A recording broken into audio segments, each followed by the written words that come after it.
Sar Bas Rabbi Nachum Mendel. Tonight also is the yahrzeit of Rabbi Nachum Mendel and Rabbi Yaakov Koppel of Kosov Rebbe.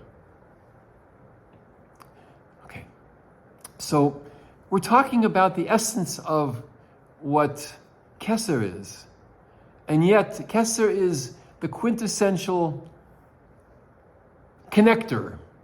It's the veil that connects between the Or Ein Sof, the infinite light, and the world of creation. It is a veil. As we said, it is constantly receiving from Hashem and constantly looking out to make sure that the world is taken care of and nothing goes wrong in the world. It doesn't say always, it says constantly. What is the essence of this this quantitative essence of constantly as opposed to always?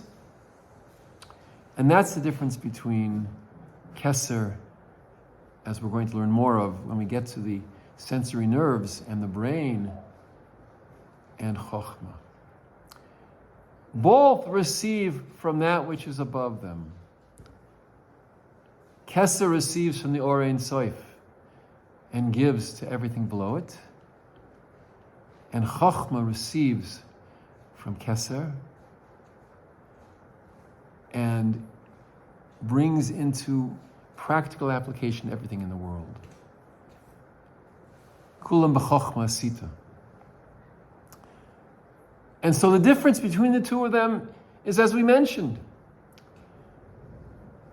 it is the quality and the ability and the function of being under Hashem's watchful eye in a very theoretical and in a very general sense, like a Zayda, like a Saba, like a Zakin Mali Rachamim, who makes sure that everything that he sees is okay and he's constantly giving and there's no room at all in the world of Keser for any sin, for any filth, for any ill speech, for any anger. There's absolutely no room in that at all. As a matter of fact, if one sees that there are dinim in their lives, the place to go is to Keser. Dance, be happy they're connected to Hashem. And the more you reach out, the more you'll be able to feel connected. If you look to the Avinu Malkeinu prayer that we say, Avinu corresponds to Chokhmah, and then Malkeinu, it says you can either connect yourself to the Patach, Patach, which is Patach is, that's Chokhmah, or you can attach yourself to Kamatz, which corresponds to Keser, or Tzere, which corresponds to Bina. And so this is a place which is above all dinim. This is a place where we don't have to transform because we can make everything new.